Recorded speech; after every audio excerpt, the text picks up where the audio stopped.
The Discovery Princess ship was launched in 2021 with its maiden voyage in 2022. And when it comes to its staterooms, it's all about elegance, space, and an overall feeling of total relaxation.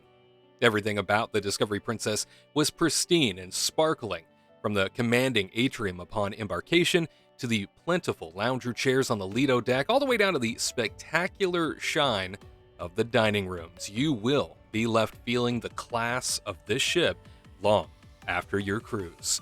But today, we are deep diving into the hotel experience on board, and we'll be taking a detailed look at my deluxe balcony obstructed stateroom.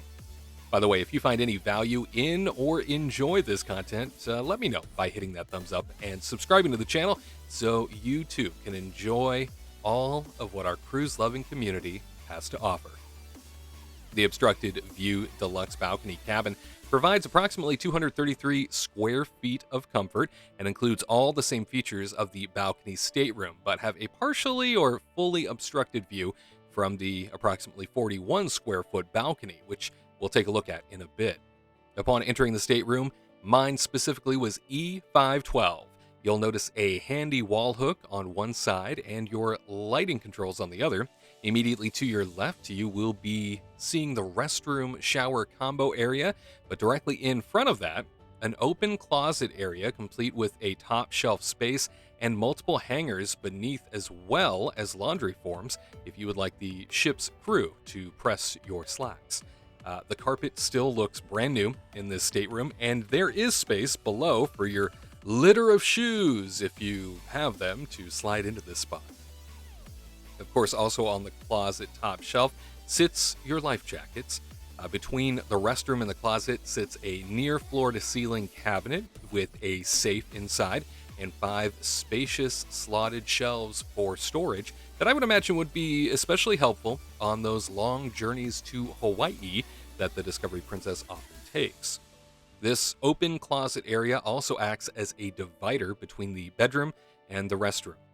As we enter the restroom, you'll notice beautifully tiled floors with a base trash can, toilet cleaning stick, and a base rack space storage area right underneath the sink. To the left of that is an angled toilet with a custom slotted tissue opening in the sink counter. Above sits 2 towel racks with hand towels and full shower towels. 2 washcloths on the counter in front of pump hand soap and lotion, with 3 glass shelves up the mirror vanity with 2 glasses for use, and up above the second shelf, an outlet for a shaver. The tiled sink area is beautiful, and the sink itself is quite large, both deep and wide, with great water pressure whether we were in port or at sea.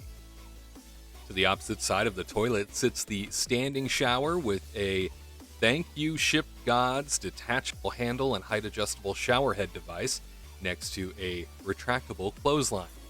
By the way, the water pressure in the shower was decent as well. I have been on some cruises where that water pressure is just non-existent, so I always like to point it out. On the opposite side of the shower is a grab bar, which is especially helpful when taking a shower in rough seas, and alongside that are a duo of pump, shampoo, and body wash dispensers. What felt out of character for a ship of sort of this class was having only a pull curtain for the shower instead of an actual door. The other piece to this shower is a raised platform for you to either sit on or maybe hike a leg up if you are trying to go ahead and shave that leg. We leave the restroom and are greeted in the hall by a floor-to-ceiling mirror facing the closet, which allows you a peek at how good you be looking each day. The space allotted for this divider area is really nice to have, and I can imagine if traveling with someone in the same room, this would be excellent if one person is, say, an early riser and the other one likes to sleep in. As you walk the hall beyond the dividing closet, you will find a large bed converted from 2 twin beds for me, and 2 nightstands with lamps on either side. 2 drawers sit beneath an open space cubby as part of the nightstands. Lighting controls for the room sit alongside the pillows next to the nightstands, and the lampposts both have USB charging ports for your devices to be right alongside your bed within grabbing distance.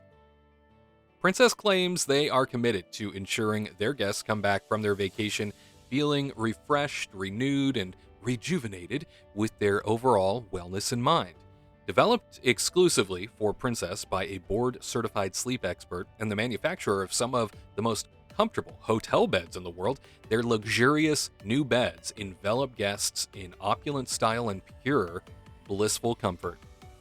They've invested in ultra-premium features including a plush 2-inch thick pillow top, a 9-inch single-sided medium-firm mattress for enhanced support, individually wrapped coils for less partner disturbance, a European-inspired duvet, and 100% luxurious woven cotton linens. And you can't forget those king-sized feather pillows. The Princess Cruises bed on the Discovery was one of the best beds I have ever slept on, and whenever I go back on a Princess Cruise now, it is something I get probably the most excited about. A good night sleep means a lot to me, and sometimes you take a real gamble with a cruise ship stateroom bed, but these beds on Discovery Princess were euphoric in nature. A flat panel TV with satellite on-demand programming sits on the wall directly in front of the bed, and alongside that a desk and chair combo with small trash can and large mirror above the desk. Multiple power outlets adorn this desk just behind the phone area for your convenience. Next to the desk is a sort of mini bar area complete with glassware just above a drawer that houses an included hairdryer. And down below, just beneath that, a personal mini fridge that, truth be told, would sometimes overheat. So I always suggest cracking the facade door in front of it open just a little bit to allow the little guy an opportunity to breathe better. Even with the vents on the side of the encasing, this still seems to be a bit of an issue. Across the room from the desk and alongside the bed nearest the balcony door sits what many would call a love seat couch that also transforms into a sofa bed if you need a spot for an extra stateroom guest. Unlike most sofa beds, this one, in sitting form at least, was legitimately comfortable and not pointless like I have felt on other cruise line brands. A small coffee table sits in front of this, which is perfect for the complimentary breakfast room service offered to all Princess passengers. Just fill out the tag to hang on your door the night before and be woken up with a friendly knock at the door and some piping hot fresh coffee, some pastries to enjoy the sunrise over the ocean from your balcony with. And speaking of the balcony, I did say this was a deluxe balcony obstructed stateroom. Now, you'll notice for my room, I got lucky. I had the roof of a lifeboat at what was essentially waist level if I was standing on that balcony, so it wasn't terribly intrusive, but you will also notice to either side of my stateroom balcony, my neighbors were not as lucky as they had the more eye-level mechanical arms and platforms that hold the boats. On my balcony were 2 reclinable chairs and a small table. In order to stretch out, you would probably need to turn your chairs sideways on this balcony.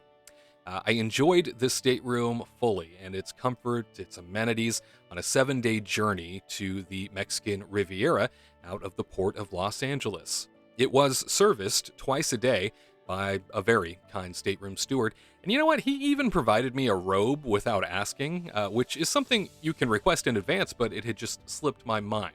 I always appreciate those attention to detail moments. They really stand out to me. And the Discovery Princess service and elegance really is unparalleled, and the comfort of their staterooms is something I greatly appreciate, especially when I do my solo cruises for the sake of rejuvenation and relaxation. Discovery Princess in general seems to just always deliver for me.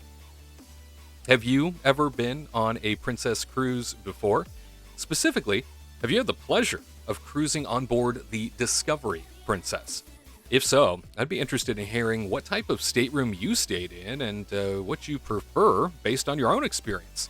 Let me know down in the comments. And if you would like to know what it's like to cruise on a much older Princess ship to the Caribbean, well, then head on over to the video on the right where I will share a full trip report from the Ruby Princess to the Caribbean. And we'll see you next time on the Solo Cruiser.